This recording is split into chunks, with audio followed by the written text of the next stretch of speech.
Gloria Masters, a survivor of some of the most extreme forms of child exploitation and trafficking.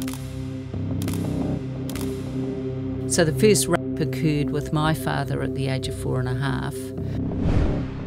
I also had many forced abortions on me from the age of 11.5 through to 16. It's hard for anyone's mind to really even kind of comprehend something like that happening because it's so horrific. There was satanic ritual abuse.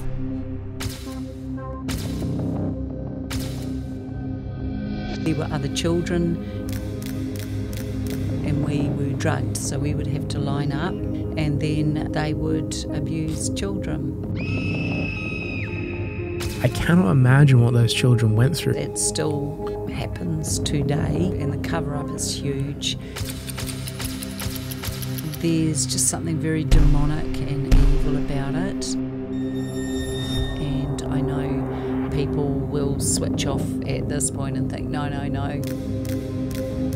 You mentioned there were other people involved that viewers might not think would even engage in this. Sorry to be this graphic. No, but please. A child can be used and reused, hence child sex trafficking, bigger than being hurt and exponentially on the increase. And I can't imagine a lifetime of having to go through this. Yeah. Ladies and gentlemen, today's guest is Gloria Masters, a survivor of some of the most extreme forms of child exploitation and trafficking. As many of you may know, this podcast has been named the Unbreakable Podcast, and I cannot think of a more suitable guest than Gloria for today's episode. Raised in New Zealand, Gloria is a survivor of some unspeakable instances of child abuse and exploitation. However, despite her circumstances as a child, she has risen above and turned her misfortune into an opportunity to help others. She has written multiple books, some of which I have here, including Keeping Kids Safe, A Roadmap for Parents and Teachers, a very important book, and Flight Path to Healing, a guide for child sexual abuse survivors. Today's episode comes with a massive trigger warning. For anyone who is a survivor or has experienced childhood trauma, we strongly recommend please factor this in before watching this podcast in its entirety. We're also going to leave a link in the bio for anyone looking to support Gloria's work. Also, there's another book which I haven't mentioned called Angels on Wings, which I believe is your backstory in the book as well. On Angels' Wings. On Angels' Wings. Fantastic 3 books. And we're going to leave a link to support your charity, Handing the Shame Back as well. And for people who don't know, Gloria's actually flown all the way from New Zealand to Sydney to be here today. So that's something that really means a lot to me. So I'm going to put a lot of effort into capturing her story. There's going to be a lot of listening. And I think there's going to be a lot of positivity out the other side. So big trigger warning, but I want to thank Gloria for being here. Thank you for the books.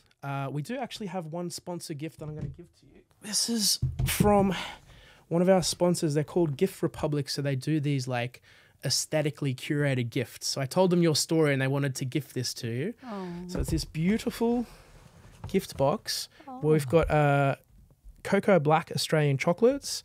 We've got a beautiful Acquia organic candle, special premium white Moet bottle of champagne, and a limited edition gold glass, which they've beautifully presented. So thank you to Gift Republic for that's yours as well. Wow, thank you so much. That's pop it down here because it's a bit heavy. I don't want it to like break the desk on your side. Thank you. So I think as well, my audience has been giving me feedback on my podcast. I'm going to do a quick note as well, because these guys, it's like having a digital family. So we've got our family on the podcast today with us. So they give me feedback in the comments, and I want you guys, any questions you have for Gloria after the podcast, please leave them in the comments as well, because I'm going to give her open access to answer anything that you guys want to ask. So yeah, one of the most humbling things for me about this podcast is the digital relationship I get to have with this audience. My job doing this is simply to put you in the room with me and the guest, in this instance with myself and Gloria. So for context, I listen to all the comments and we try to calibrate the podcast accordingly. And a lot of these comments do help guide the podcast. So yeah, so for context, I'm on the back end of a flu. So if I do cough, please excuse me. I've also got a hyperactivity disorder, partial dyslexia, and asthma. So if I do fidget, cough, laugh, or interrupt, believe me, I'm working on it. But I think today is just going to be a chat with Gloria and I. And thank you guys for guiding the direction of this podcast. I do think it's going to get better and better. And with that said, Gloria, welcome to the podcast. Thank you so much. It's a real privilege to be here. How does it feel to so this is like a different type of Hollywood studio setup for today? Yes, it is. It's very professional and very classy. Well, I mean, look, your story, I've researched inside out, back to front, and the best thing about having a podcast is I can have on whoever I want, and I only want to have on people whose stories I resonate with, who I'd actually genuinely like to talk to. And having listened to yours, obviously this is going to be a very deep dive into some dark topics, but for anyone that doesn't know, even just meeting you in here, the energy that you've brought in, it's just glowing, and I can tell that you're at a really good point in life now. And I think the fact that you've taken such trauma and turned it into something that helps people, I think is a credit to you. So really well done for doing that. And I think there's a lot of people who are lucky that you're here and that you're doing the work that you're doing, and we're going to promote it as much as we can. So to start, there's a few places we can kick off. And we've gone through our Q&A before the podcast, so it's almost nothing's off limits for you. I think a lot of people don't understand that New Zealand's a very small part of the world. And you said something that kind of hit me when we walked in here, which was that, people assume that this type of stuff, child abuse and trafficking and exploitation, that only happens in bigger countries or third world countries, or, this is just something that happens in film, and surely nothing like that could happen in such a small part of the world. And I think a lot of people don't realize that, yes, this does happen in places like New Zealand. It is hard to think about. And, you've brought light to that topic. So to the extent that you're comfortable, how would you feel about taking the audience back to, I guess, the earliest memories that you have of growing up in New Zealand? Because we do have a lot of New Zealand audience, and they know what, the culture was like and the environment was like back then. So to the extent you're comfortable and to the extent that you can recall, how would you feel about us starting at your earliest memory of your early stages of childhood, growing up during that time period of New Zealand, and maybe even educate us as to what year that was? Yeah, sure. So I think for me it's probably 1964. So I would have been 4 years old at that point. And just a little input here. New Zealand is a small country, but it's representative of any other country. So where we have child sexual abuse and trafficking in New Zealand, it's just depending on the size of the population. It's usually child sexual abuse is, by the time a girl is 16, up to 1 in 3 will have been abused sexually, and for boys it's 1 in 5. So that's just facts. That's just researched facts. But for me, it all began when I was an infant, and my father was, I believe, I was born into a family and intergenerationally where child sexual abuse and trafficking was normal and normalised. And the reason I say that is because that is what my growing up years were like. And I can remember, being a very small child, probably about 4, when I remember vividly the friends and the extended family members who would be at my father's house and abuse me. So there was a lot of that over-sexualisation and wanting to hurt and sexually abuse a young child.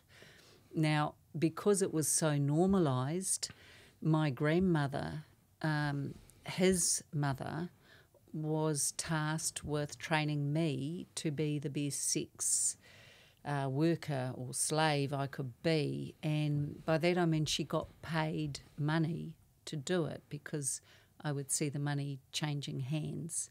So the more she could train me to sexually please men and to a lesser extent women, the more acts I could perform, the more money they could make and the more commission she would be paid. And that training started when I was 5. So by the time I was 6 years old, I was being trafficked out of my father's home, out of my grandmother's home, and out of various clubs and nightclubs in Auckland. So I never stood a chance, Liam. I just didn't stand a chance. And you can remember parts of this at the age of 6? Yes, at the age of 6, because I remember it was my birthday and outside the bedroom door was a shiny bright red scooter.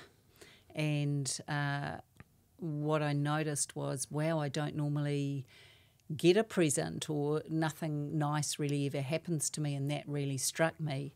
But of course that was the year that I started really making some money for my family. And at this point, because it was, my understanding was that this was at the hands of your father, your mother, and your grandmother on your father's side.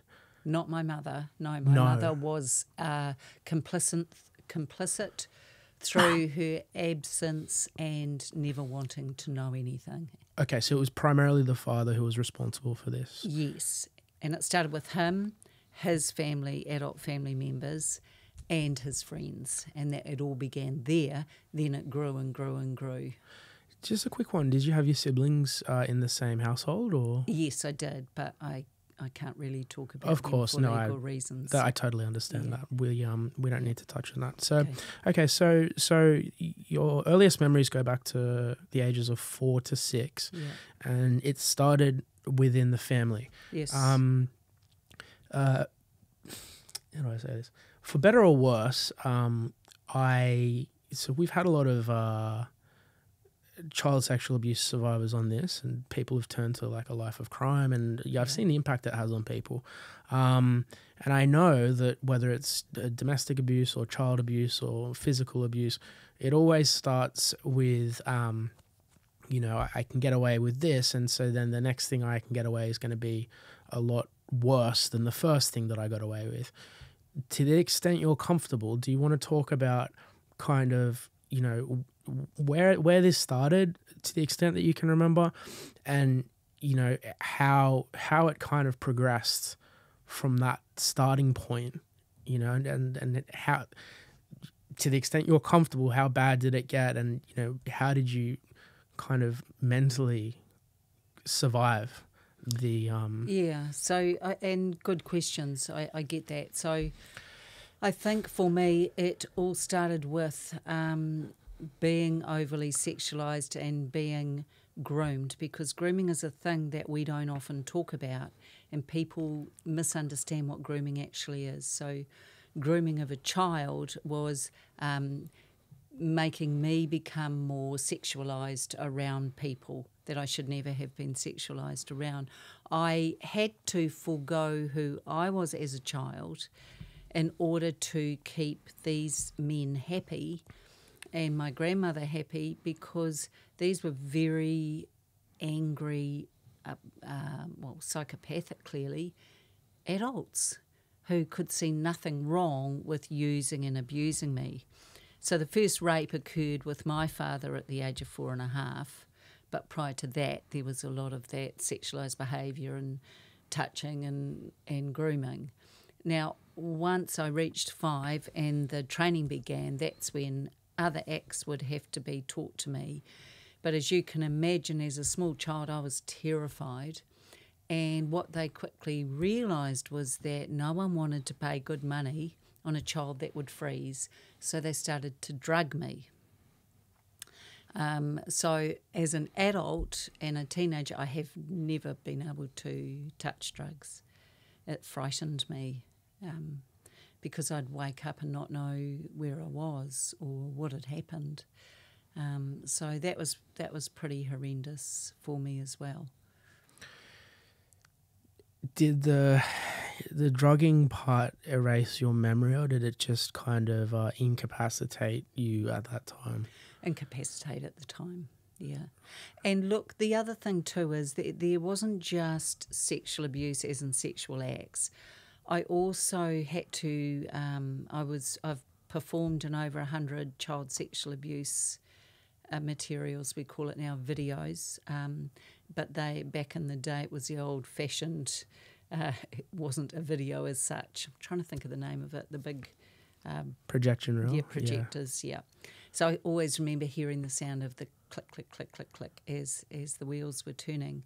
But they're out there. One comment from someone in the police was that they're possibly in the States. They couldn't be tracked. It was such a long time ago.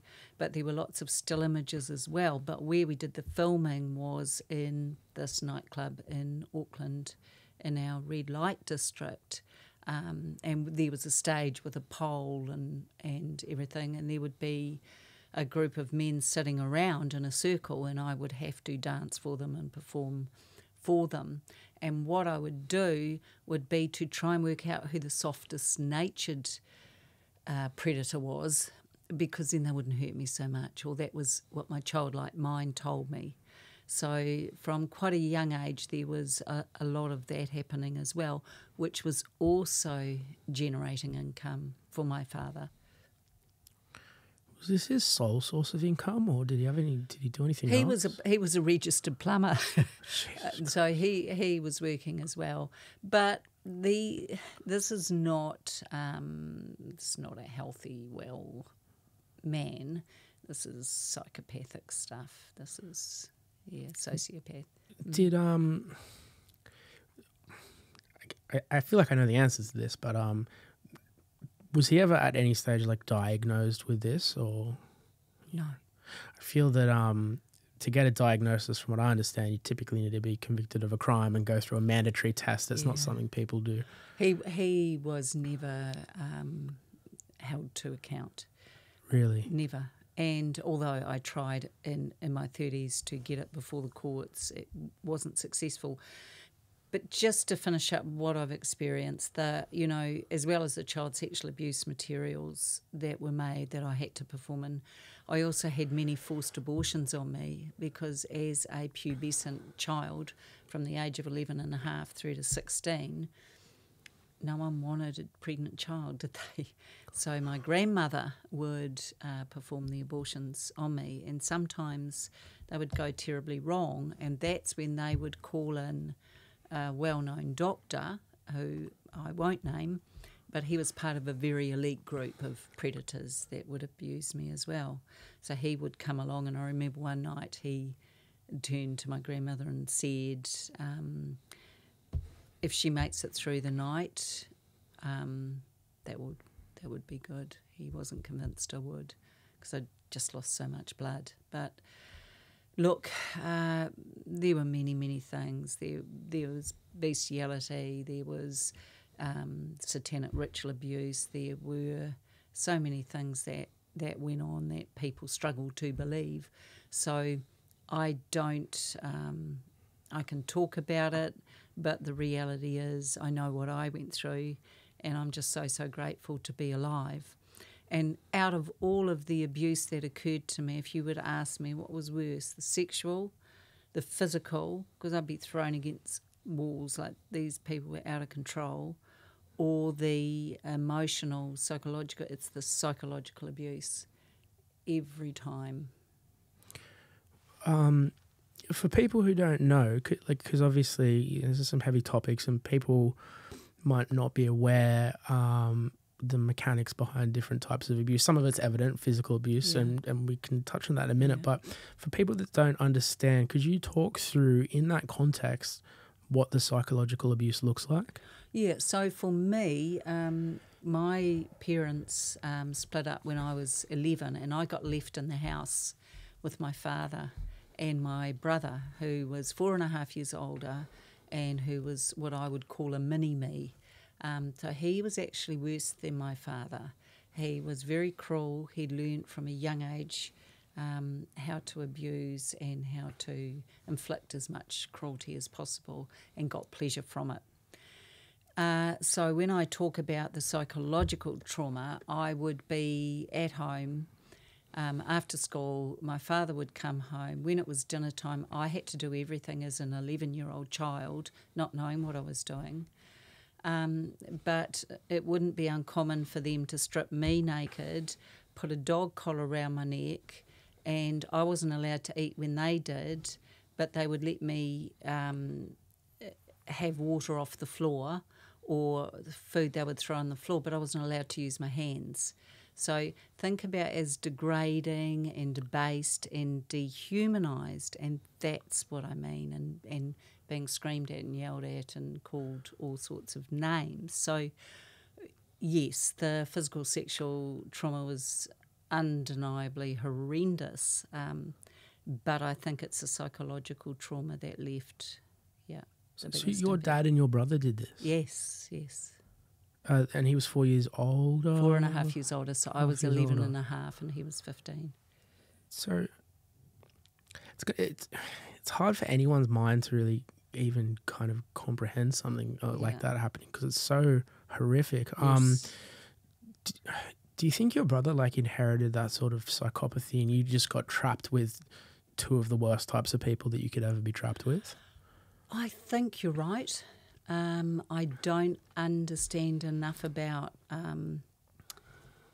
why he would have chosen that, because I always thought he'd protect, but that wasn't possible. That wasn't available to me. So if my father, for instance, was out of the house working, he would put my brother in charge and all I could do was run.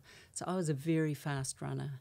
I learnt to move quickly, and it was worse than that because he had 3 friends, or 2 friends in particular, he would bring round after school and during school holidays, so they would all have a go as well. So it was, I just could never escape any of it.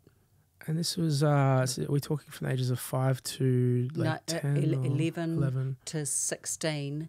11 to 12 and a half is when I was left in the house. At the age of 12 and a half, some things occurred and I left the house and went to live with my mother, but I had to go back every second weekend until I turned 16, because that's when the courts decided I could choose for myself. So I never willingly chose to see my father again. And again, to the extent that you're comfortable, do you recall the worst of the physical that you experienced? Because that's obviously another part of it. Was there an instance or instances where you can kind of recall specifically what was the hardest of that part to go through? Yeah, so it was through one of our gangs in New Zealand. I won't name them because they're still active today. But my father leased, it was not uncommon for me to be leased to this gang. And so it was an initiation ceremony and I was left there overnight. So what my father did was said to the gang leader, I'll pick her up in the morning. And because it was an initiation, so it's a newly blooded gang member, has to prove their worth. So what they did was they got me in and they put me outside, but they put me what you call on the block, which is hands and feet tied to corners of a plank which was laid across a table. And he then started to rape me, which is bad enough with many of them just watching. But then something in him changed and he started to pummel me. Now, I'm tied. I'm an underweight 12-year-old by this time. I'm terrified. I'm defenceless. By the time he finished and everyone else had a go, I was unconscious.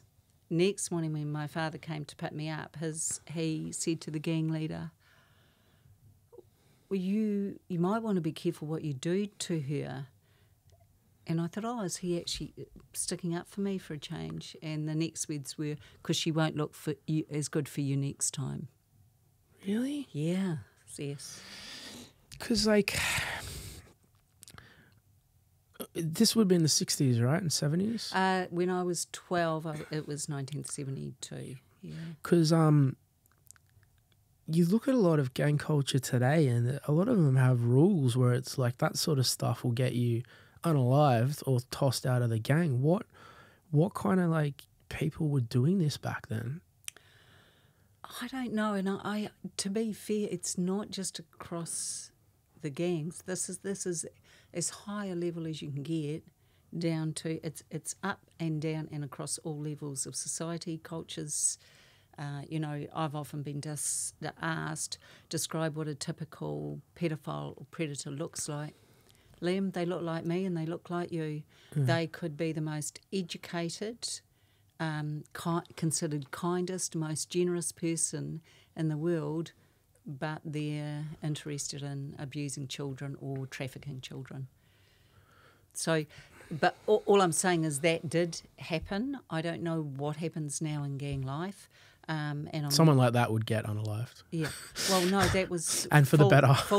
Well, I was brought in for that ceremony, and it wasn't the only time I was there. So yeah, that was a thing that was happening, and there were other children as well. Yeah. And so thank you for sharing, because I know this is you're very brave and strong-willed to do this, because I can't imagine how hard this would be. So yeah, it's very appreciated. So you talked about how this does cross different parts of society, and people may think, oh, that's terrible, it's a gang, but that could never happen with like a judge or a police officer or a doctor or a lawyer. But having consumed a lot of your content and researched a lot of your background, apparently it's quite to the contrary. And one of the things I heard you talk about was that there was a lot of these upper societal groups, and it would happen within there. So like, to the extent that you're comfortable, do you want to maybe take the audience a little bit into what you can recall from when you were exposed to these higher level groups of people who some viewers might not even know that this is a thing? Yeah, and I think, and that's really important, and what I'm about to say may shock some people, and I'm just going to say it this way. Freemasons were involved. They were a group I was trafficked to repetitively and regularly. And now I am not saying, so disclaimer please, I am not saying that every Freemason is a child predator or pedophile. I am saying at different levels within the hierarchy, there are groups that do abuse children, and that's who I had the misfortune of being involved in. Do you recall the first instance of when you were exposed to that group, and to the extent you can share what happened and what you saw happening? Well, so look, I think initially it's important to understand my father was part of the Freemasons. So, and because he could provide a child like me, that stood him in good stead. And we know it's a secret society. We know hand signs are used, which you and I are going to talk about how we've managed to turn that on. Yeah, that's very impressive. I'm looking forward to that part of the conversation, actually. So be a nice happy change. No, we're doing okay. Got to go through the dark to get to the light. Yeah. But look, so the Freemasons that chose to abuse were in a higher level, much higher level than any of the others. And I was born and bred Catholic, so the Freemasons had infiltrated the Catholic Church, and again, not every Freemason is an abuser, but today if you drive around any part of New Zealand and you see the Freemason lodges, good luck finding clear glass and big glass panes. No, it's all very... That's a good point, because there's one around the corner from here and there's no glass. It's very, very difficult to see in, and it's very secretive. And my thing is, if you're doing good work, why are you hiding it? So I was first taken into them as a younger child. And when my mother was living in the house, it would be on occasions when she would perhaps be going and staying with her own parents, so she was often absent from the family home. but I'd be thrown in the back of the van and taken. And there were other children there at these group meetings, and we were drugged. So we would have to line up, and there would be a nurse in attendance, and we would have a needle to the arm. And then we would be laid out in a circle, and the satanic ritual abuse would occur. So that is grown men who are wearing types of robes and headgear, led by a grand master, and there would be chanting, and then they would abuse children. And, you know, that's kind of one of the memories I have. But I also know that on certain days or at certain times of the year there would be bigger ceremonies where they wouldn't be held within the lodges, and they would be rural Auckland or rural parts of New Zealand. And there would be weekends where things like this would carry on. Do you remember what happened to you at these? It was raped, sexually abused, but there were boys and girls there as well. So all ages of boys and girls, and just terrified. You could hear children crying, and the younger ones didn't know what was really happening, and yeah, it was terrible. Was everyone kind of like transported there in the same group, or? No, people would meet there, but you see, for the Freemasons, where they would get their children from could even be, as in my case, from within their own families, or children who no one really cared about. So, you know, I think this is what you and I talked off here before. The whole P. Diddy thing, there were children brought in from child services who no one was interested in. So there was that happening as well. But the reality is, and I know it's hard for the audience and to the survivors of this watching, you know, have such a heart for them. They're so brave. And people would prefer to ignore it or turn away. I'm not judging that, Liam, because it's our cognitive dissonance. We struggle, if we're a good person with good ethics and morals, we can't even comprehend this, can we really? It's just so bizarre and so cruel. The reality is, however, it did happen, it does happen, and we can no longer turn away because we've got too many beautiful children and grandchildren being abused today. And I know across the world I get survivors reaching out all the time, desperate for help to escape. Yeah, I'm glad you said that. And this is why, this is the main reason why I'm glad that we're doing this, because for people that don't know, part of my job, I manage hundreds of creators, and I would say 80% of them are girls. Yeah. So I have a lot of interaction with girls, even though I might come off as a bit of a dude's dude. Like, I am surrounded by a lot of girls. And, you know, you talked about the statistics, and I can say anecdotally, like, the amount of stories that I have to hear from, you know, girls who this has happened to, it's horrific. Mm-hmm. You know, I've seen girls who, like, they'll wake up with, like, panic attacks, and girls who have become so dissociative, like, they will just mentally disappear for, like, days at a time. And, you know, I've seen it happen a lot. And also even men. One of my close mates, his name's Graham Abbo Henry, who's on the podcast, and he was institutionalized in the 60s. And it was the same story as yours. And it was also child predators being paying to come into a prison to hurt little boys. Yeah. And boys act out a lot differently, right? The girls who I know who it's happened to, they'll internalize a lot of it. It causes a lot of panic. A lot of the men, I've seen them become murderers because of it. Yeah. So the generational impact that this has as a whole on society, it's horrific. And I think you made a good point. It is hard for people to understand, because something so horrific, the human mind isn't even built to comprehend something like that. So it does take a lot of work and a lot of hard discipline to even allow your mind to consume a story like this. So yeah, and I love that you've said that. Thank you so much, because it's shout out to our male survivors.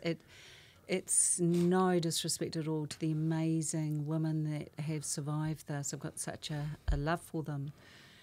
For our men, however, the conditioning is never to speak, and that you're weak if you do, and suck it up, and what are you, gay? And all of that toxicity shuts our men down. And it's wrong, because they were, I'll show you an image of an 8-year-old boy. What power did they have? And they didn't. They didn't have any. So it's time for the world to stand beside all survivors and say, I see you, I hear you, and I believe you. There's a lot of work to be done. There's a lot of work.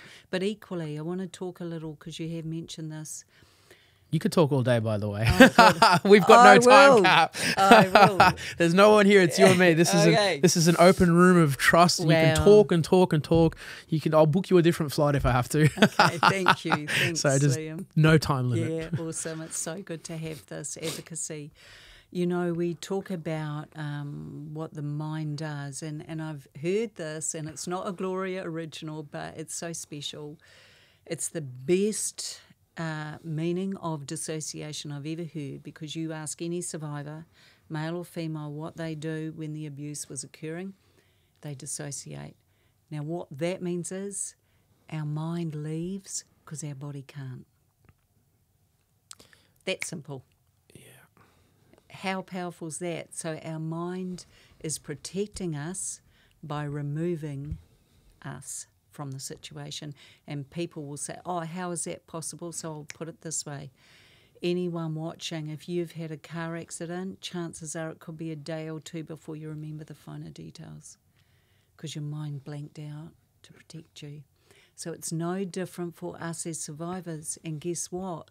The memories, especially for the type of trauma I went through for 16 years, the memories can only resurface when our mind is ready to deal. So for those people that are accused of making it up, or how could you not remember, I'm here to say, remember, dissociation is when the mind leaves because the body couldn't.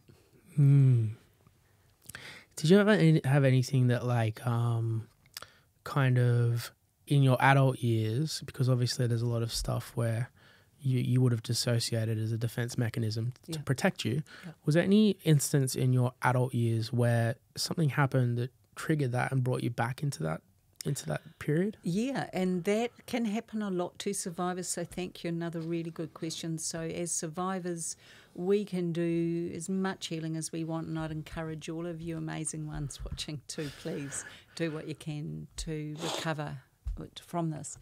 But we can't know when a flashback or a trigger is coming, and it could be as simple as hearing footsteps behind us and suddenly we're that child again and someone's coming up behind.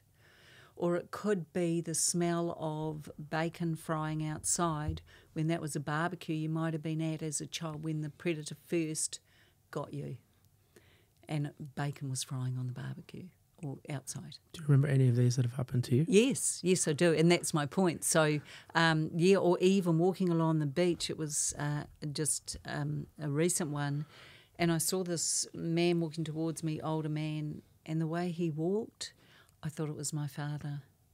I was so convinced because of the gait and the stature and even from a distance the face, and I thought, how is that possible?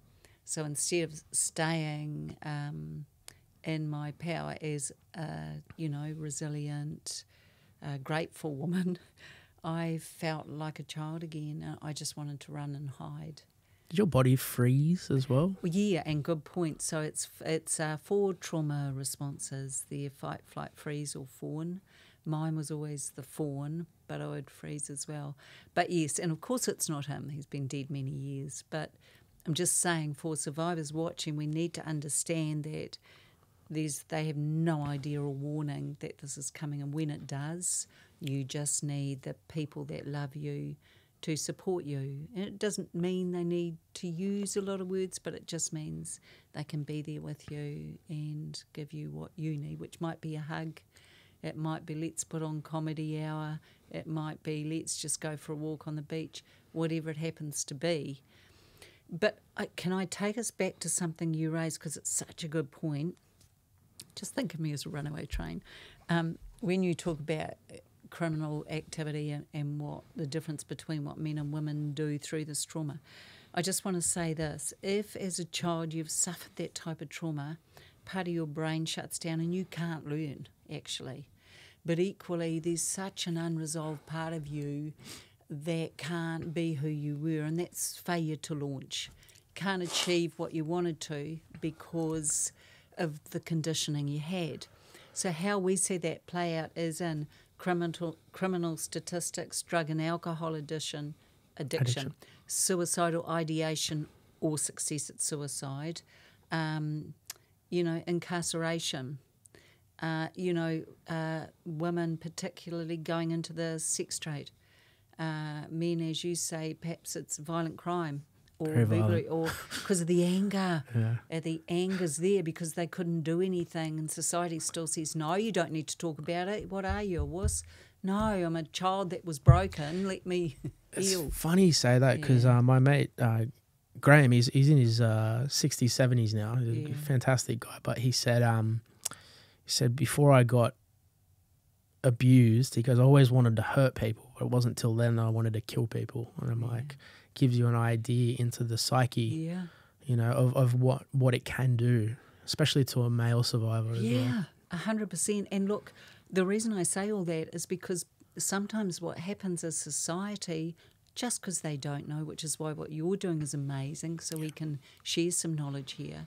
Society looks at the adult. Oh, what, you've been convicted of a criminal crime. Oh, you've got drug issues. Oh, you can't seem to hold down a job.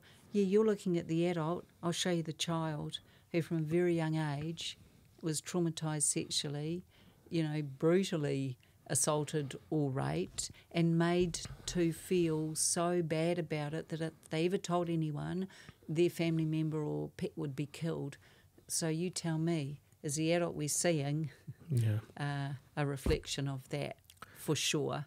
And there's a long way to go with the courts, I think, as well, to factor a lot of that stuff in as well. I've been involved with a number of cases where it was fortunate they got a really good judge who did factor that in, but I know that that's rare. It is rare. And look, hey, I'm not saying, and you'll find survivors saying this, including your mate, most survivors are pretty straight up. If you say, look, you did that, they're going to say, I feel bad that I did. So they're going to own it. I'm not excusing behaviour, but I'm saying, can we please understand it? It's really well Because said. if I showed you the child there, you would say, of course. No, that's real. I could not. Talking to my soul, Gloria.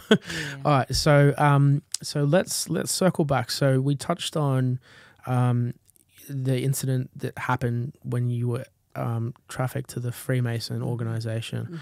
I heard in one of your other podcasts that you said you saw things happen to other kids, including some that you believe may or may not have been unalived. To the extent that you're comfortable, would you like to talk about that? Yeah, and look, it's horrible. Only to the extent you're comfortable. Right? So I'm just going to say it really clearly. Unaliving happens. It still happens today. Kind of. But it does, and it's across the world, and the cover-up is huge, and it's an extreme thing. But if you do any research on it, you'll see more and more and more survivors talking about this. But because of the nature of it, it's easier. Think back to our cognitive dissonance. For most good people or safe adults to think, you must be crazy, deluded, or there's something really wrong with you. What are you saying all this for? It's true, and children were used for that. And in fact, at one point, my name got mentioned, and the only reason it wasn't me was because my father decided that he would lose too much money if I was unalived. So who had that conversation? With the Grandmaster. And do you remember like the worst of what you saw happen to other children that you were in there with? A child that I knew, a little boy, so he was chosen, and that was, not good. That was terrible. You watched? Well, we have no choice. But prior to all of that, the animal slayings and killings and using of all of that, their organs and things, it's a whole systemic process and ritual stuff. But to serve your audience best, it's just best to know it starts at the beginning with a very small animal and leads its way up to real children. And adults have been known to as well, but there's just something very demonic and evil about it, and I know people will switch off at this point and think, no, she's full of... Yeah, no, I want to... I'm just being honest. And I appreciate that, and I want to destigmatize a lot of this for people, and I want to help them understand how you survived and how you mentally got through this. Like, do you recall how you were able to emotionally recover from seeing something like that? Because it can't be understated the impact that would have had. So could you maybe talk us through like kind of what you saw and how you emotionally recovered from seeing something that a human being should never have to see? Yeah. Well, what you do, remember, I then had the guilt because it wasn't me. It happened to someone because they didn't choose me, and it was meant to be me. So I had to carry that for years, and I think the self-hatred and self-loathing was part of that. But I also think I had deep within me, I don't know where I got it from, but from a very small age, I would always look out at the sky and see the light. And as small children do, they lie on their backs on the grass during the day and they watch the clouds move and watch the shapes that the clouds make. And we know they're always changing. But I used to see something in the sky. I'd see it in the sky during the day and I'd see it in the sky at night. So what that meant for me was that I always had something else to focus on. But I'm so grateful because I also had, from a young age, little angels around me, and I'd sense this little movement because I didn't actually have any safe adults in my life. So having what I could see, we call it imaginary friends now for little ones, but I had little angels, and as the trauma and the abuse grew and grew and grew, and I was never safe, I really learned to go in and try and connect with them. Really? Some days I couldn't see how I could get through the day, and some hours I didn't see how I'd get through. Some minutes I didn't, but I just knew if I could keep just putting one foot in front of the other, one breath at a time, I'd get there. And it helped me. But that leads me then into school. Yes, please. Because school was my one safe place. No one was after me. No one. Can I make I couldn't wait to get to school. I hated leaving school. In fact, at the end of the school day, I would hide in the grounds to the point where the nuns and the teachers got so used to it, they would just be combing the area because they knew I'd be hiding. You know, I think you're going to resonate with this 100%. And I've said this to a lot of people. One of the worst things about the COVID lockdowns, in my opinion, and I think you know where I'm going with this, Victoria was the worst, and I could talk about this for ages. I think there's a special place in hell for that premier. But obviously he was a privileged man who'd never been through like childhood abuse or trauma or domestic violence or anything. But the amount of children who he trapped in homes where their only safe space was school, I cannot imagine what those children went through, because imagine if your only safe place, which was school, was taken away and you had to be in that home more. 100%. Did you think about that when that was happening? Yeah, of course. Yeah, it's horrific. Of course. But, you know, and people often ask, well, aren't you annoyed with the teachers? Not at all. They didn't have any training. They did the best they could with what they knew. But that's why that book you and I were talking about earlier, Keeping Kids Safe, is so important, because teachers are now moving quickly into the arena of needing to have this information to help keep kids safe. So what I would do, Liam, if I may share, was I'd get to school and I would be basically starving. So my father decided he could make more money out of me if I was very thin and very underweight. So I wouldn't be fed a lot of food. You could see on my ribs, I was a very, very, very thin child. So I'd get to school, be in a classroom, and because I was safe, I could let go, which meant my behaviour was out of control. I was always attention-seeking. I was always naughty. I was always in trouble. And I was doing it for one reason and one reason only. Will you look at me? Will you see me? Will you help me? Will you save me? Will you rescue me? And no one ever did. So thank you for sharing that. Because I know a lot about that, and it's an important topic. School is some kids' like only happy place. So we're gonna go back. So you had to be left with your father and your brother, both psychopaths, both predators, both pedophiles, evil, sent from the devil. And so we're now talking into your young adolescence, or not even adolescence, really 12 years old, when you'd experienced the trafficking to some of these high profile groups that people wouldn't really even think engage in this sort of behavior. You'd witness things happen to other children in that environment. Do you remember from the age of, because I assume that would have been around 12, so we're getting now more towards the ages of 13, and you mentioned there were other people involved that viewers might not think would even engage in this. Do you remember was there an escalation after that? Did it continuously get worse after that point? Yeah, I think so. What might be useful for the audience to know is that the 18 months, which is what that memoir On Angel's Wings is based on, was the worst time of my life. And from the ages of 11 to 12 and a half, when I got left in the family home with those two sociopaths. And at the age of 12 and a half, I think that's why I'm alive today, to be honest, school had a half day. My father must not have known that, as I came home at lunchtime and I could hear laughing down the hallway, and it was a woman's voice, and I thought, what's that? And I walked in, there's my father in bed with a woman, and I just panicked and ran, and I ran to my mother's house.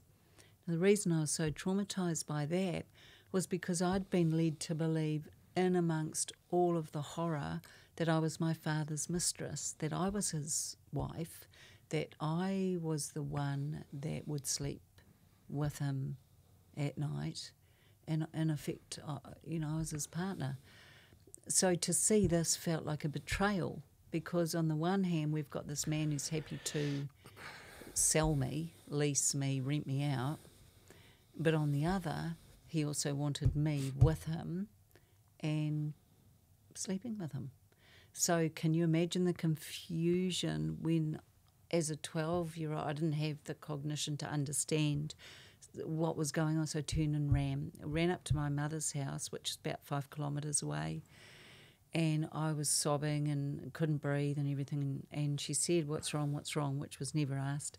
And I said, he's in bed with someone. And I thought that job was mine. 12 and a half. What did she say to that? Right, so she rang. She ignored that little last bit, of course, because how could you leave me in the house to start with? Anyway, she rang the local priest, escalated it, and got hold of the Archbishop of Diocese of Auckland, and he said to her, apparently, get her out of the house. It's not right for her to be there with an adulterer.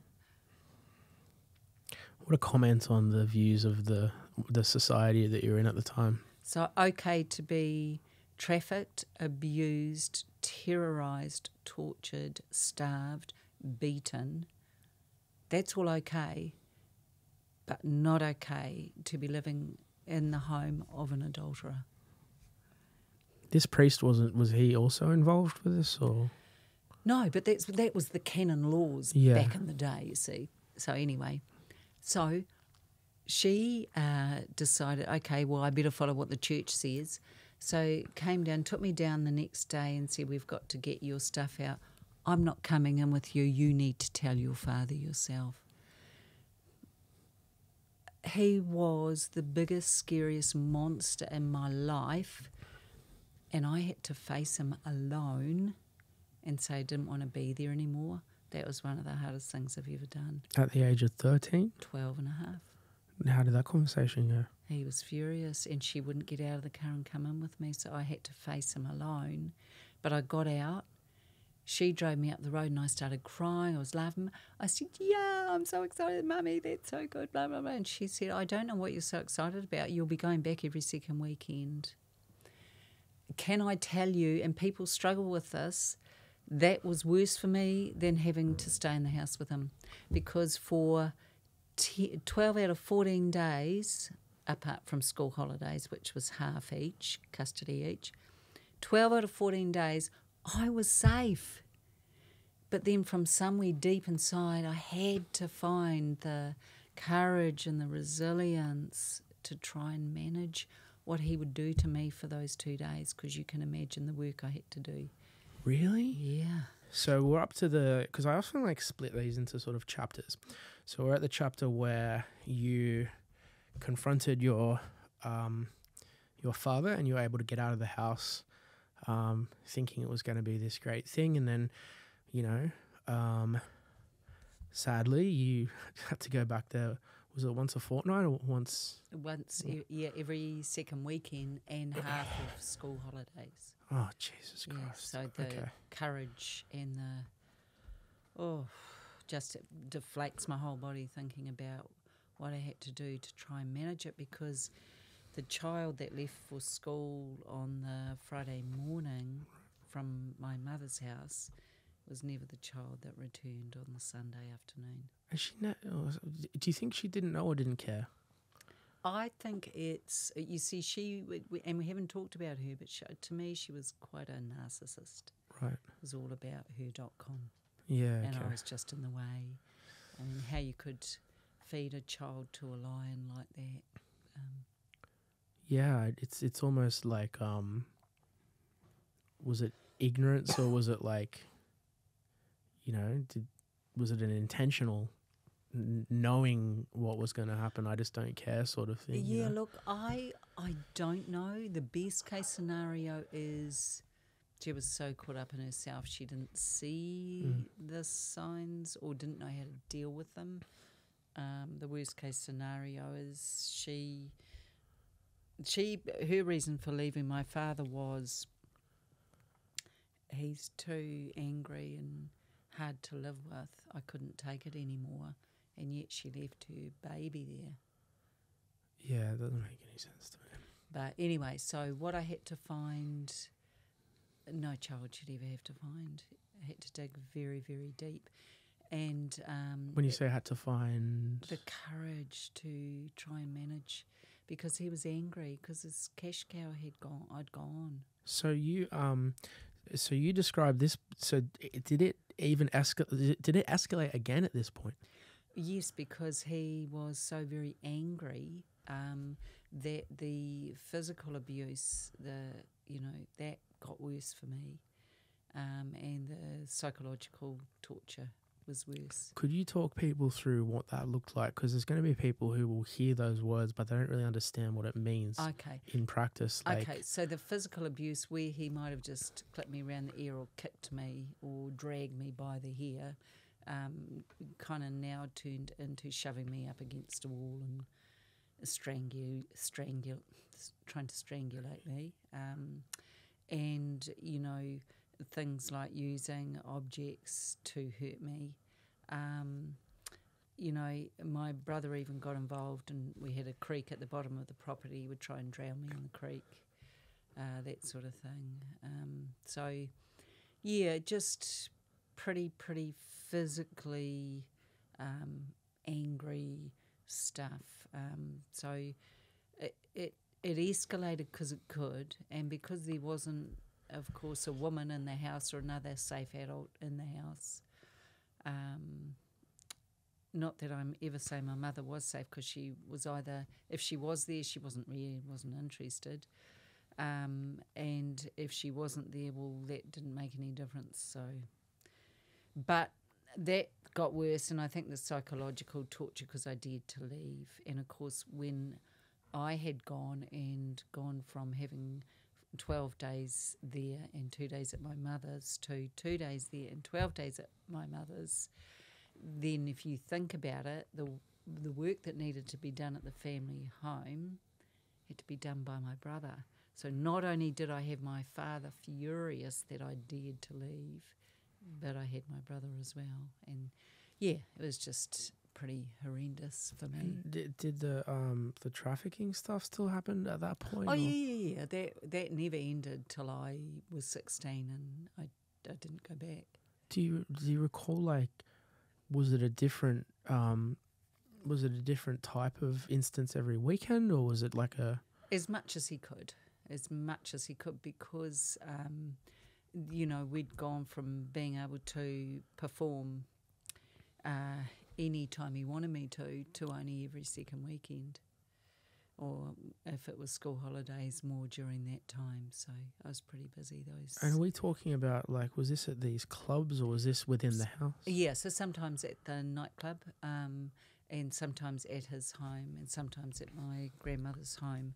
But look, the whole thing just went on and on and on, and all I know, which might sound bizarre, is that I was really grateful for the drugs, because then I wasn't present. It meant I could just be in a little bubble while it was all going on. Was there ever an instance like where you were in a situation and there was like anyone who would kind of look at what you were involved with and try and help ever? Never. There was one occasion when one of his pedophile mates turned up and walked into the house, and I must have just looked exhausted or broken or something, and he said, "Are you okay?" He made sure my father wasn't in the room, and he said, "Are you okay?" And I said, "Yeah," because he wasn't going to help me. But Liam, when my father had people come to the home and he would traffic me to them, they would pay money to hurt me and abuse me, there would be occasion where I could leave the main living area once it was done, and I would often think of a way I could escape. And so I would put myself in the boot of one of the cars in the driveway thinking, if I can get driven out of here, then I might have a chance at a different life. Like, I might be free, I might be safe. That's how a child thinks, yeah? So I would. I did it several times. Different car, got driven to wherever these people lived. No idea I was in the car. And then once we got to their home, I could get out of the boot or they would discover me. And it may not surprise you, but it used to surprise me as a child. They would take me straight back to him in the morning. But I had this magical thinking children do, which is, oh, they'll keep me. I won't. They might not hurt me as much. I might be safe to live there. So. And what would happen when you'd come back? It's like, back in the house. The beatings. Really? Yeah. Is there any particular like injuries that stuck with you? Well, I remember. I remember one time, and my father must have been off his face, still on drugs or something, and he tried to run me over in the car, in the driveway, and he got very close, and I think I wet myself. I was just lying there petrified, and he was just name calling, so angry, so vitriolic, and he made me lie out there all night. So that was an occasion where someone found me that night back at their home and brought me back. But I remember lying there, I was shivering with cold, I was terrified. He didn't quite get to me with the car tie, but he nearly did. And he went to bed, and when he came out the next day, he was screaming at me, "What do you think you're effing doing out here? Why are you here?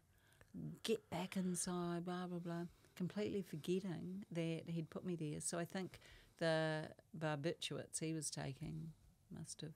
Really? Yeah. And This is real evil, sociopathic stuff. Oh, this is the worst of the worst. Yeah. I mean, I've read into a lot of this stuff, and it is hard for the human mind to get around that.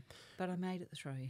Were there any did you ever have any broken injuries that caused you to go to the hospital or? No, because he made sure that if I did need medical attention, it was only ever that doctor that would sometimes be called to the home or my grandmother's home. Right, and they were obviously both in on this whole. Yeah. Okay, so you have to go back to this environment of hell for several more years, and it's just shocking that there was never one human being that would show any type of. Well, and it's interesting you say that because, and I have cut you off. No, apologies. No. This is your show. I'm just here to watch. Ask a couple of questions here and there. Yeah, I think it was a culture of a man's home is his kingdom. He is in charge of it. Do not interfere. It was only in the late 80s that the law changed and police could get involved in domestic disputes. Prior to the late 80s in New Zealand, if police were called to a home for domestic violence, they couldn't do anything. They couldn't take action. Now they can. So he could basically do what he liked. No one would have believed me because what I'm describing to you is so bizarre. When I say it's not just child sexual abuse, that's bad enough, and no disrespect to any amazing survivors watching. I'm just talking about I had the whole range of... I'm so lucky to be alive. I'm very lucky to be alive. Yeah. I agree. Well, you're on the right podcast because it is called the Unbreakable Podcast, and here you are. It's funny because I'm trying to think about a lot of these things, and I did a podcast with a really, really nice guy. He's still a good friend. His name's Gene Deal, and he was the head of security for Puff Daddy, who, God willing, will die in prison. Yeah. Hopefully a painful death. Yeah. But I was trying to get my head around a lot of the stuff that he would do to people, and I think he probably may fall into that psychopathic category. Who knows? But his former bodyguard hates him, by the way. He said something to me really interesting, and it's along the topics of when I asked you, did anyone help? And I said to Gene, I said, did he ever do this stuff in front of you? And he said, no. I wonder why. And he goes, I've come to learn that people who commit crimes around other people who commit crimes, meaning they're more likely to do it around other people who are condoning and who would also do it. You know what I mean? He's not going to do it in a shopping center full of people. He's not going to do it in front of a room full of police officers. It seems that there's a theme of they're only doing this stuff around their own evil type of people. And, I think that explains a lot of what you were exposed to, because it sounds like it was just room after room of just demons. Yeah. And, at the end of the day, no one would believe, even today, and these stats came from Australia actually, late 2023. If you stood a child and an adult together in front of other adults and the child said that I'm being abused, unfortunately 66% of adults still believe an adult over a child. So my question is, what chance do these children have? Which is why we've got the hand sign and we've got the advocacy and tools for kids and parents. Which we're going to get into, because I think that's a really good, it's amazing how you've turned all of this into almost like a piece of machinery now that helps hundreds and thousands of other children. Yeah. So there's the weekends of horror that you have to go through. Yep. And, it's hard to get your head around that. Yeah. So there was a period then, you've gone through all of this, and there was a point at which you finally got to be, in a way, liberated from this horror. Do you recall that time, and do you want to talk us or take us through how that felt and how that happened? Yeah, so my parents had decided, well, this is the story I was told, that on the day I turned 16 I could decide where I wanted to live and with which parent. So I didn't actually want to live with either, but I could choose whether I ever went and saw my father again, so I chose not to. Now, I would see him over the years at family events like funerals and birthdays, some weddings sort of thing. Not often, but I always had a deep visceral reaction, like a body response to seeing him, and I would just want to hide. And what were the 4 Fs again? So PTSD responses are, I call them the 4 Fs: fight, flight, freeze, and fawn. And fawn is, I'll be agreeable, I'll make you feel so comfortable that you will like me, which means you won't want to hurt me. So that's the fawning. And when you would see him at these events, which of those would you go into? I would try and hide, so I would kind of freeze and then just try and move away. So the flight as well. Yeah. Yep. And that's a really good point you raise, actually, because people say, well, you only do 1 or 2 predominantly. Typically, yes, but survivors can use all 4, and we will. Depends on the situation we're in. So, yes, I did have to see him, but he could never traffic me again. He could never sexually abuse me again, and I'm really proud that I could stand strong on that. But my life after that was a train wreck, because although it was one of the happiest days of my life, don't get me wrong. Yeah. I was so damaged. I'd had so much happen to me. I was a wreck. Drank too much, slept with too many people, had an eating disorder, was kind of out of control with behaviour and people and situations. Of course, all perfectly normal, but I was safe. So I think it really wasn't until I was a parent myself that most of what I recovered as memories came to the fore. But make no mistake, when I was 13, I told a friend what was happening. She thought I was making it up, but she believed me as well. And when I was 19, I told another friend. So, there is evidence I did speak to people. So 2 things. How many children did you go on to have? Me? Yeah. 2. Oh, congrats. How old are they? So nearly 37 and 34. Oh, similar ages to me. Yeah. Boys or girls? One of each, yeah. One of each. Yeah. Is the oldest a boy or a girl? Girl. And then a boy? Yeah. Are you guys still keep in touch? Or? Oh, yeah. That's yeah, awesome. Yeah. I'm kind of the in-your-face mum. Yeah? Complete opposite too. Oh, they would have been lucky to be protected by you. Oh, yeah. No, they say the most dangerous animal in the wild is a lioness, actually. Oh, probably for good reason. Yeah, don't touch my babies. Oh, that's good to hear. But I'm glad you mentioned that, because it's actually one of my questions. And you notice I don't keep notes because I'm just kind of, it's better to just have it be a nice flow. But this was one of the things I wanted to ask, because I do know that for most survivors, male and female, a lot of what gets repressed to survive comes back when they have their first child. Yes. Can you talk us through, because I can't think of anyone who's had more to suppress, and I can't imagine how that would have been. Would you like to talk us through how that experience was for you, and, to the extent you're comfortable, like what you went through processing what came up when you had your children? Yeah, of course. Good and great question, and you're 100% right.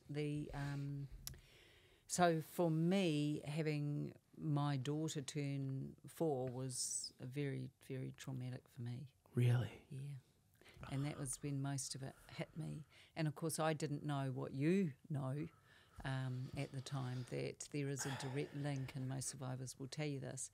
So what I had to do was try and parent the best I could, but realise that there was something terrifying coming to me and emerging in me, to the point where I didn't want to go to bed at night.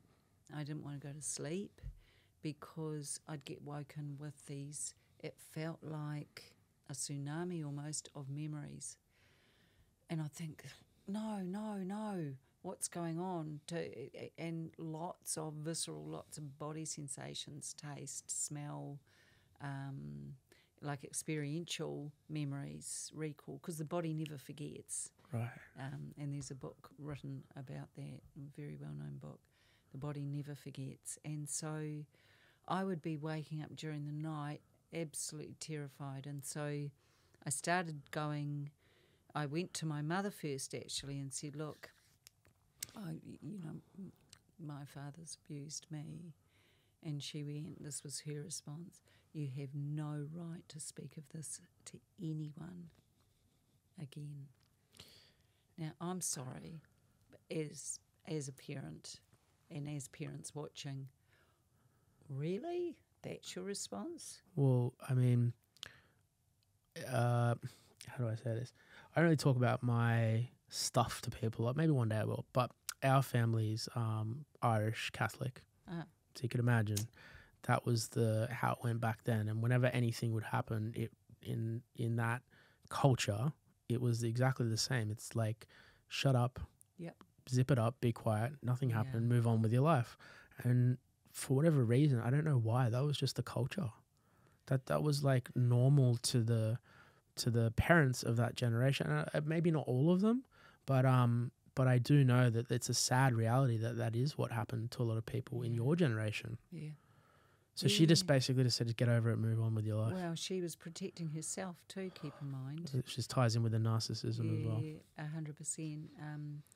So anyway, that is what we call the second wound. So when a beautiful, amazing male or female survivor finds the courage to say the words, I've been abused, and you get a family member or someone that was tasked with caring or protecting you come back at you like that, that's a second wound.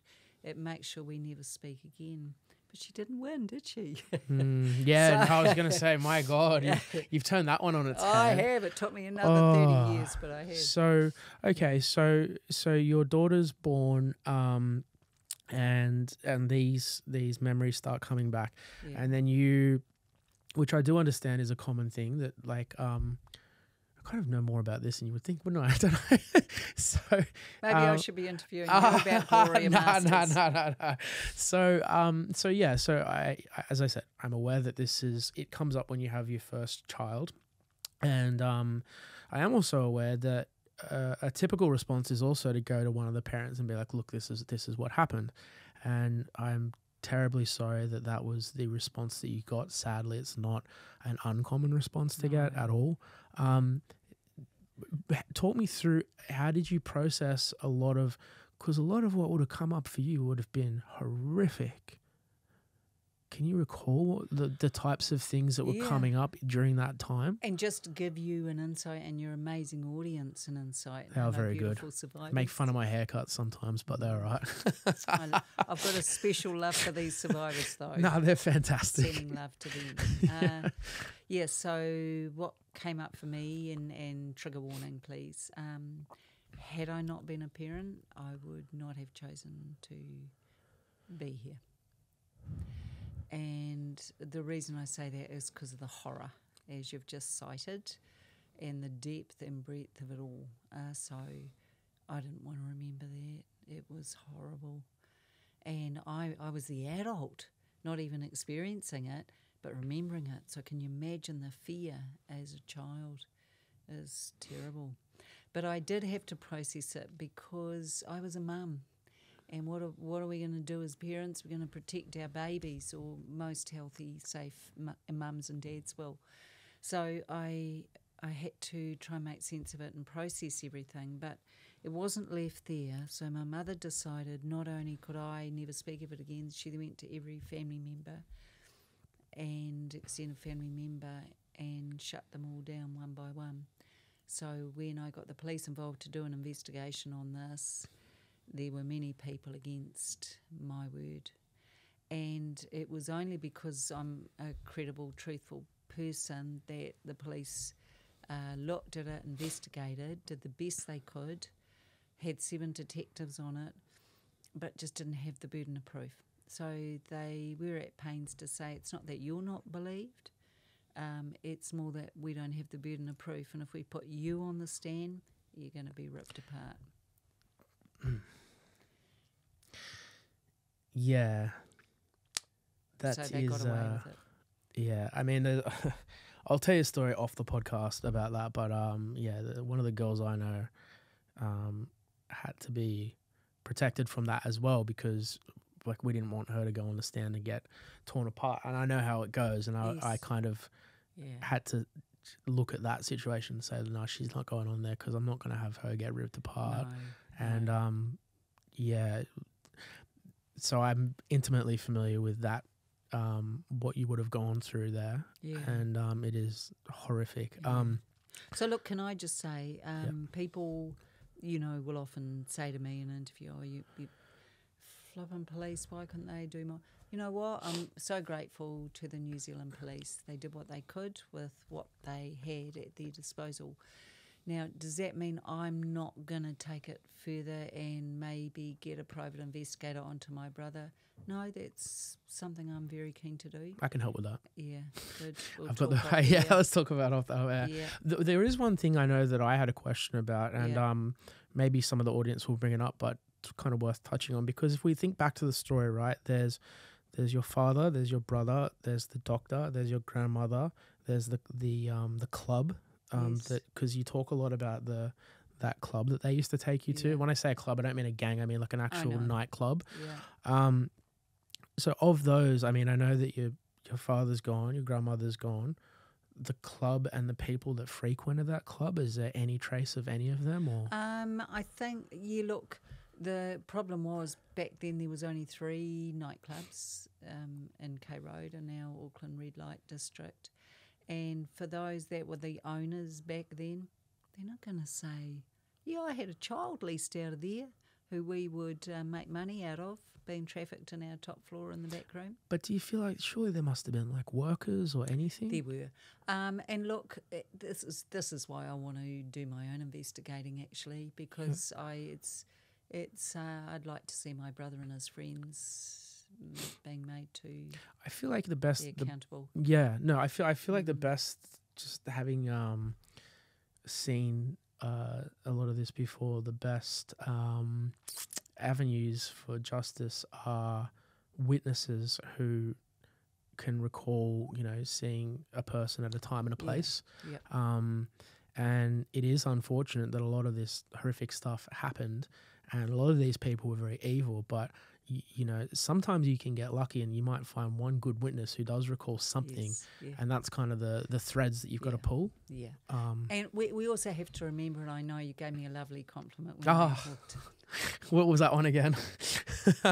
I say whatever's on my mind, so it must have been real. I think, so you'll recall it as I say the following words. So we're going back to this now being 50 years old. Oh, about you come in here, agent, glowing with radiation. You got the amazing energy in here. Can't imagine how beautiful your children must be.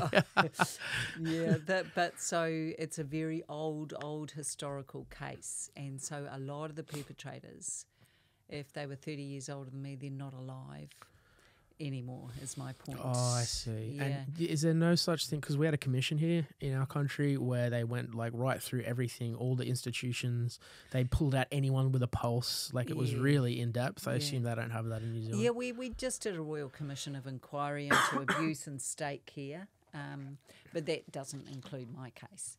So, look, I think there are potential avenues for all of it to be investigated further, but that would be me doing that, and that's fine, and I'm happy to look at that. So I guess really though, out of all of this, believe it or not, I really just want people to feel hope, because there's hope. If I can get through this, people can get through their stuff too.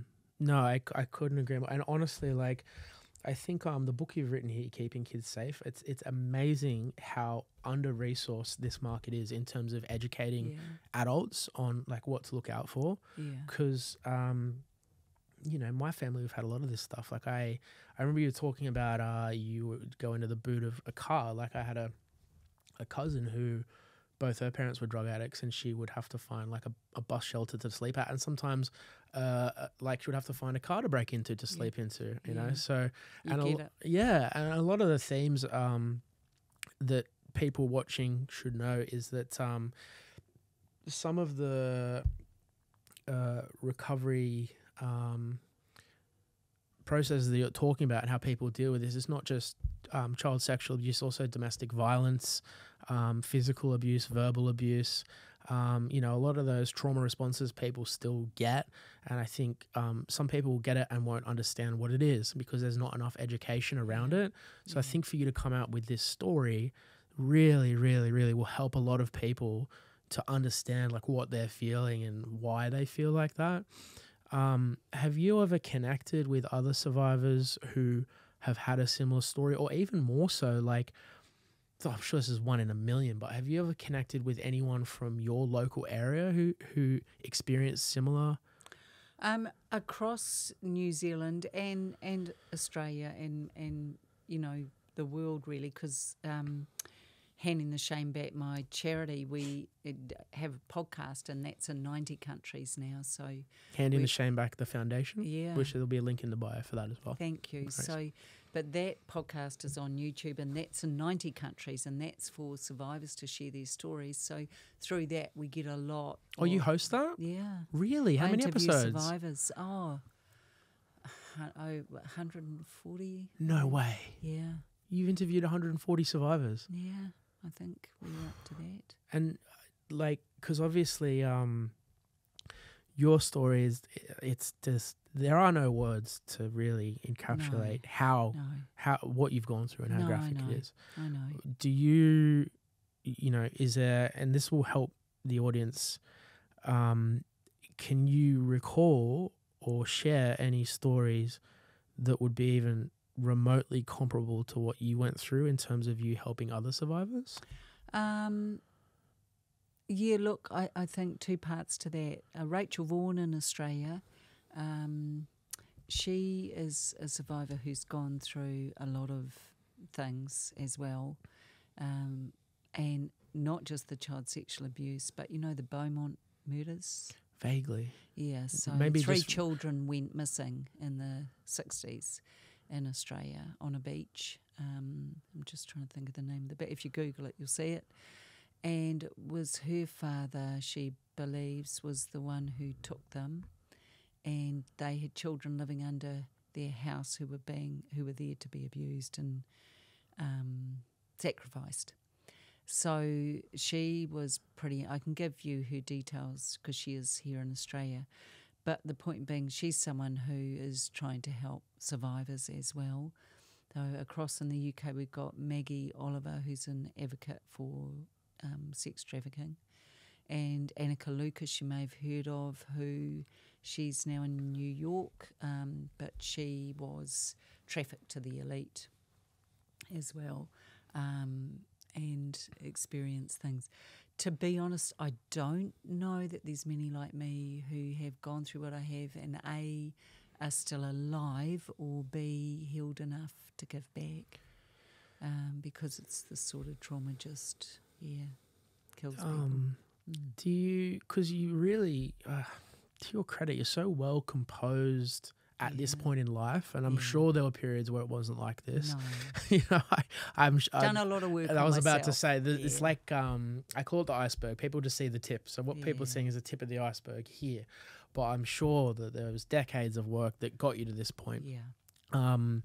So do you ever still have moments that take you back, and you know, could you maybe talk through when that happens and how you deal with it and what it looks like? Yeah, so look, it's funny you say that, because in recent times I've had a few things triggering me, and I know it's coming because I'll get a feeling in my body like, oh no, there's something coming. And lately it's been about my brother and what he used to do to me with his friends, but one trigger was feeling I couldn't breathe and waking up, typically about 2 a.m, and I feel something around my throat, and he's tied this kind of, it's the old school muslin bag around my neck, but in there parts of cats, like decomposed cats. I've got all this stuff that I'm breathing in and being suffocated by. So, I wake up to that, and how do I know it's real? Because I'm feeling it and I'm remembering it.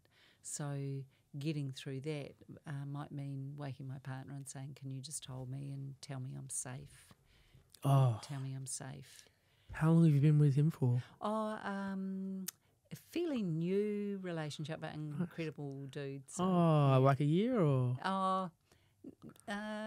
No, probably about 6-7 months. Oh, nice. That's awesome. But very, very humble man and very kind and supportive. But it's interesting because I never wanted to have any more memories come. I feel like I've had enough. Would you agree? Oh, my God. I can't even, Gloria, even hearing them for me, it's like, I'm very cognizant that, I'm just hearing these on a podcast and I'm absorbing them and, trying to give it as much attention and give this topic as much respect and airtime as I can and do it in a way that serves justice to what you've been through. But I'm also conscious this is just me sitting here for a couple of hours absorbing, and I can't imagine a lifetime of, having to go through this again and again. Well, look, luckily they don't happen often, but when they do, the best advice I can give, and survivors watching, please do this. Don't try and block it, which I was queen of stopping and blocking, but they just come back thicker and faster and worse. So what I've learnt to do is breathe through it, allow myself to feel it, try and have a safe person I can share it with, just to validate and vindicate, and then I can move on. Because if it's rising in us and we try and stop it, this is going to keep happening. If we feel it coming and we say, okay, I hate you, I kind of hate you really, but I'm not going to stop it, this starts to happen and it tapers off. We're going to conclude the podcast, and this is probably one of the most important parts that I want to cover. And this is something you speak very eloquently about and that, I'm intimately familiar with and that a lot of parents and a lot of people don't know about, which is the steps that parents need to take to protect children from a lot of the horrific things that we've covered during the podcast, a lot of what's in the book. And if you can kind of take us through how a parent can be as cognizant as possible of these dangers and how they can prepare a child or their children to protect them as best as possible from these types of things. And I mean specifically, you talked about teaching them the hand signal, and you talked about educating them around giving strangers a rating from 1 to 4. These are all things that I think your children have been fortunate to benefit from because you've been through this. So to conclude the podcast, and for parents who are a blank canvas, could you walk me through, based off the book, like what they can do to protect their children? Yeah. So we have the book Keeping Kids Safe. Now, it's been a real honour to write this book, and I feel it's come full circle, actually, Liam, if I may say, because the first book was what I went through specifically during those 18 months when I was left in the house. The second book is for a flight path to healing for survivors who've experienced this, some ideas that will help them deal and heal this trauma. And the third and final is Keeping Kids Safe at the moment. Now, in there, what I've done is designed it so that every chapter has a theme. Because you and I, we've talked earlier about how for most adults, safe adults, parents, teachers, etc., they don't believe it could be as bad as it is, and therefore they turn away, that cognitive dissonance kicks in. Meanwhile, we see the rates growing, we see people searching child sexual abuse materials, those IP addresses are growing exponentially, we know the numbers don't lie. So in the book, I've divided it into 11 sections, and there's lots of information, but it is for adults to teach children. It is not for a child or teenager to read themselves. The reason being because people, parents, teachers need to be as informed as the children, and some of what they're reading they need to learn for themselves. So one of the chapters in the book is on child sex trafficking. Now we know that the vast majority of children who are trafficked sleep in their own beds at night. There's a myth out there that no, it's just across borders, or it's just children who are not necessarily living in safe homes. No, it's not. This is huge. There's a lot of money in this game. It's overtaken the drug trade exponentially in terms of profit, according to the United Nations. Yeah. So the thing with drugs is it's one and done. You can use a drug once, it's done. You then have to procure more. A child isn't, sorry to be this graphic, but a child can be used and reused, hence child sex trafficking, bigger than Ben-Hur and exponentially on the increase. And you and I talked off here about, is it bigger now than it was back then? Yes. Is it growing? Yes, it is. And that is the advent of AI, partly, and it's also our digital age. So thank you for talking about this. No, this is where I've seen you shine. So please keep going, because it's what a lot of people don't realize is that the danger has, like, the goalposts have moved, and technology's helped move them. And please keep going about this AI component, because I think what you're about to go into, a lot of people will be shocked. Yeah. Okay, so what people may not know is that AI has the capability of removing the clothing off an image you may post of your child playing with their other 10-year-old friends. Clothing can be removed, and these predators then, they search Instagram, TikTok, Facebook, Snapchat, any of the popular social media sites for images of children. The clothing is then removed. They are then traded globally, or they are sold, or they are used to find those children or similar looking children to try and groom, exploit, and then abuse. So all of these are very well-known, documented facts, and every time I see an image of a child or children on social media, I feel a bit sick, because people don't know what they don't know. And Liam, we've got to educate them. So that's one chapter in the book, is this online exploitation and how we can stop this. At the end of each of the chapters is a checklist, because what you may do is read it and think, actually, I knew most of that. There's only 2 or 3 things I need to tick that I want to follow up on. So by the time you finish the book with your 11 checklists, your roadmap's different to mine. Right. So it's customised for you as a parent or as a safe adult or as a teacher to be able to work with and learn what you need to. And you've covered all this in the book? All of it, including the AI components and how the... 100%. Really? Yeah.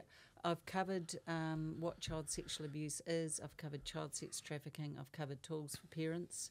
I've covered tools for children. I've covered what to do if a child discloses. I've covered off the impact on parents, the impact on children. I've covered a huge array. I've covered sextortion, because that's huge as well.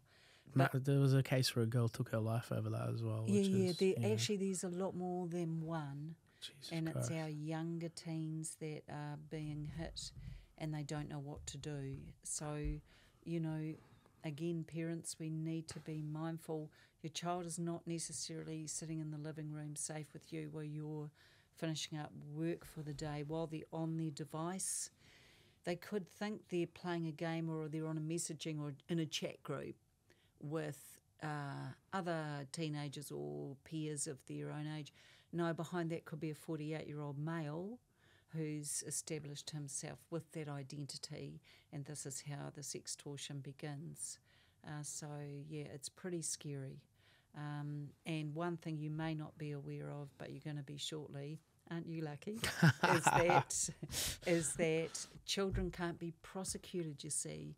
So if a child is being extorted to either give money or get money to pay these extortionists off, or to get other children involved, they can never be punished by law. So it's quite clever, and it's getting more and more strategic. and smart with how these predators are getting them. So here's a quip. It wasn't mine, but I think you'll love it. Yeah, please. Would you take a 7-year-old into New York Times Square and leave them for an hour by themselves? Yeah. You would? Sad. No. I'm just amazed at your ability to like distill this down and put it out so eloquently. It's very impressive. Thank you. And I'm hard to impress. Well, let me keep going with that. So my second rejoinder to that is this is what we do every time we allow a child or teenager to sit on a device at home. They may look safe, but you don't know what's going on behind that firewall or behind the chat they're having or behind the game they're playing. And so what we do is we need to start building in safeguarding software. And that is something that I also mention in the book as tools for parents. Start to educate yourself. Another thing and another tip is please start teaching and this is tools for children, but parents are teaching them. Please start teaching your beautiful young ones and teenagers body safety rules, because children aren't aware that they have autonomy or the right to say no to an adult. Think about it. I'm big, you're little. I'm smart, you're dumb. I've got the power, you don't. I know it's out of a movie, but the point being... Matilda. Oh, I love that movie as well. Same. It's so cool. Do you know what? My girlfriend loves it as well. So yeah. She's going to love she's you. Smart. Oh, believe me, she's smarter than me. Yeah. Oh, really? Anyway, but what I'm trying to say is children, and we do it ourselves, and I condition my children, and I've got a grandson as well, to respect elders, do what they say, and imagining they're safe. Let's stop, drop and roll. Let's stop. What we need to do is start teaching our children to trust their instinct. And so here's tip number 1 for parents. If you have a family around for a barbecue, your mates with the parents, the kids play together, you think, and you have an event where, say the night before or a few nights before, you've sat around with your kids because once a week you're going to have these dinners, pizza night, and you're going to say, right, we've got a new rule in our house. You can either call it A, B, C, red, blue, green, 1, 2, 3, whatever you like. We're going to have a 3 rating system. If we use 1 to 3, 1 being this is serious, and you need to talk to your mum or I, because something's happening when we're having this family over that you're not comfortable with, you need to say, Dad, it's a 1, which is code for you as the parent to then leave the room, take the child and say what's going on, to which your child might then say, I feel really uncomfortable every time you tell me to go down into the bedroom and play with this friend of our family who's 3 years older than me. I don't like what he wants to do. Great, you've just been informed of something. That's priority 1. It's really good advice. Right. Priority 2 might be, I'm feeling unsafe. I don't know why. Nothing's happened, but please get me out of the room. Now you can see how, if you're anything like I was as a parent, or for amazing parents watching, if my kids interrupted me when I was talking and socialising with other adults, I think, go away, leave me, go and play, keep playing. But see what we're doing now, we're stopping, we're giving attention to that, and we might be saying to our daughter, what's the 2 about? Why are you calling it a 2? I feel unsafe. I'm just getting a yucky feeling. Please don't make me stay in the room. So my response, or your response as a safe parent, is to say, right, kids, come on, come into the living room. You can't make big noises, but we want to just have you with us. Now, if it's a priority 3 or rating of 3, it might be, I'm not really enjoying the company. I'm safe, but I'm not enjoying their company. Can you help me just to not have to endure it? And that's where you might say, as an adult or one of the parents, come on, kids, we're putting on a video, and I might stand at the back of the room and watch with them for a little while. So you see what we're doing? We're changing from children should be seen and not heard to children should be heard, and then that should be acted on. That's so important, honestly. Yeah. And can I tell you, for anyone who's not listening, that was fantastic, number 1. Number 2, for anyone who's not listening, Gloria did this very important part of the podcast, which we lost the footage, to your credit, and I think this shows your character. The way you delivered that, again, Yeah. Flawless. And I think it shows who you are as a person that you sat in a room with me, lost that speech to the cutting room floor, got back up, gave it again. I think it shows how passionate you are about the topic. I think it shows how much you care. Yeah. It shows your character as a survivor. It shows your strength and determination of will. And I'm just so impressed that you were able to do that. And it's going to help so many people, that information. Well, thank you. So many people. And I haven't finished, if I may. Please. Please. I want you to keep going. Is that all right, .com? Of course. Okay. Now you've got me on a roll. No, let's talk about hand signs. And you were Please. very cleverly and quickly, astutely picked up on the Freemasons use hand signs. Yes. Which is how they signal. Unbeknown to me, but maybe the deeper part of me had wisdom I didn't know, because when I released that global hand sign for under 16s, it was a hand sign. Well, guess what? That's how we counter this evil, isn't it? Yep. So we give the kids tools, because if you would ask me, which I know you're dying to, how many of children actually verbally disclose, my number's going to be between 5 to 10%. I think, yeah, you're right. So let's help the other 90 by sharing the hand sign. If we could get it across billboards, if we could get it out there in every school, in every auditorium, across bridges, imagine how many kids could use it. Hashtag Let's Save Some Kids. That's incredible. What are we here for? Yeah. Okay, third thing. If you're looking at keeping your kids really safe and they're not with you, let's say, might be a sleepover, could be a camp weekend, it could be even with extended family, I don't know, it could be somewhere where they're away, and you've sat down with your children and agreed as a family or voted as a family, again a pizza night or takeaway night, that you are to all agree on one emoji that the family can use if a child is feeling unsafe or at risk. They don't write words because an adult around them might see it, but if they're away from you and you get this emoji, let's say it's a teddy bear, you stop, drop and drive, get in the car, go and get that child, no questions asked. And when the adult answers the door, you just say, oh, I forgot, we're going to Nana's first thing, it's quite a drive. I don't care what you do, lie, fake it. Well done. Get the child out. Don't text back and say, why are you sending me this? Yeah. Please, parents, please, if I could ask you one thing. If you get that emoji, it's because they're seriously worried. Okay? It's a weird question. Has Go. anyone ever asked you to speak at like the United Nations or something about this topic? No, but I'd love to do a TED Talk. Yeah? Yes. Would you like to do both? Why not? Okay. I'm going to make some phone calls after this. Okay, would you like some more tips? Please. Right. Okay, it's allaboutme.com. No, it's not. It is. No, seriously. No, this is important. This is really important. Well, I just want to save some kids. love this. Ask me what me and other survivors would always respond yes to, and I've been asked many times. What you'd always respond yes to? Meaning in what context? If you asked me, Yeah. would you have used the hand sign? Right. Yes. Right. And you said there was I a case would where have. someone reached out and a young girl actually used that sign and she was able to get out of harm's way, right? Yeah, 8-year-old in North Auckland, a social worker reached out to me and said, oh my God, you're not going to believe what we've just been advised. This 8-year-old was at school and signalled the headmaster, principal, and he managed to take action. But this is across the world. I get contacted all the time from people who have heard stories or seen them. And the thing is, kids are signalling. So here's another little snippet. Went into a chiropractor earlier in the week, and he knew me, obviously, and he knew about the hand sign.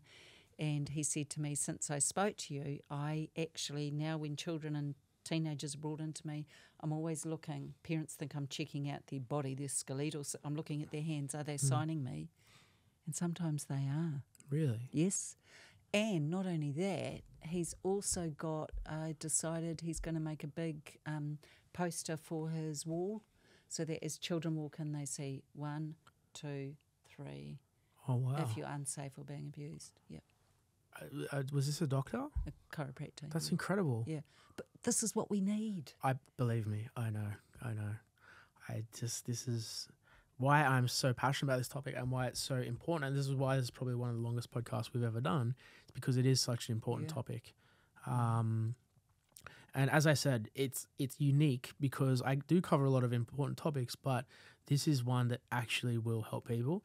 And imagine if even just one kid watched this, just one, because this could get 1 million views, it could get 2. I don't give a shit about views, but like I feel that as long as I put something out in the world that's good and of value, the views don't matter, because if it helps one person, that's what matters.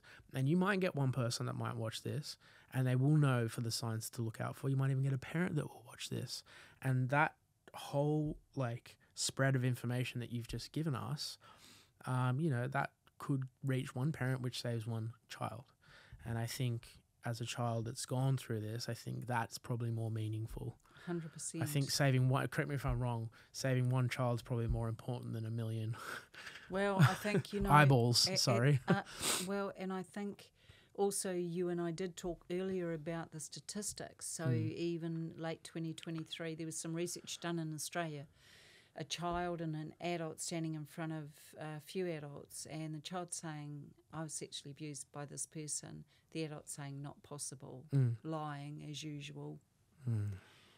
66% of the adults still believe the adult. So come on, world, let's change this.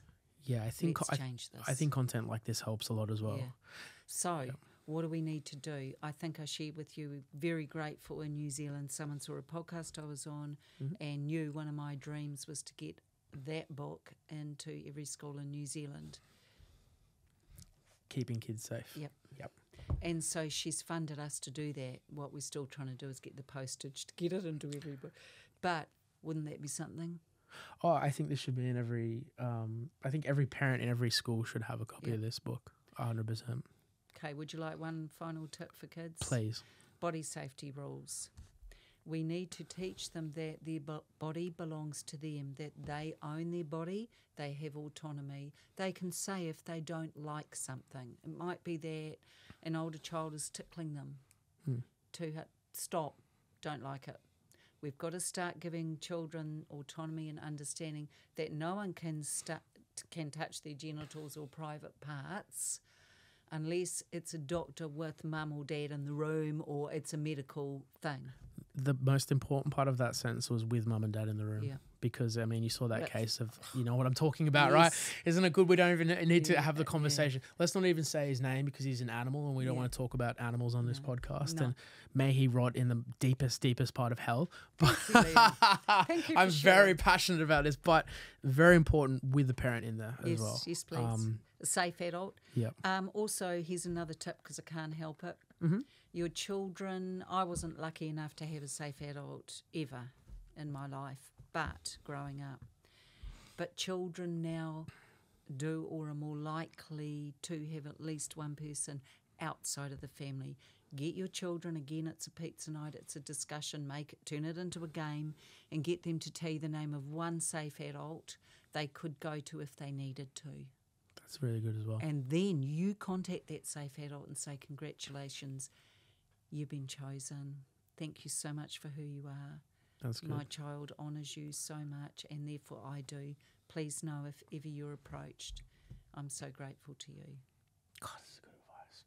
Look, I could keep doing this for another 3 hours, but we're going to have to save this because I do think we're going to need to do a second one. And we did talk about something really cool, which is we might do a panel next time. Because I think if we can get a good spread of people to talk about this topic, that'd be good. And yeah, look, I think in your future, I do see something like a TEDx or a UN. I have I don't have a whole bunch of gifts, but one is I can see things in people, and I think that's where most likely your message belongs, and I do hope that that's where it goes, and I have a feeling it will. And as I said before, you know, complete testament to your character that you were able to deliver that flawlessly on the back end of this podcast again. That's okay. And I do think we're all put here for a reason and a purpose, which we don't find out until later in life. And I think to your credit, you're really fulfilling the reason that you were put here. And I would like to thank you again for coming here today. Thank you. Gloria Masters, thank you so much. Yeah. We'll link in bio. Such a pleasure. Thank you.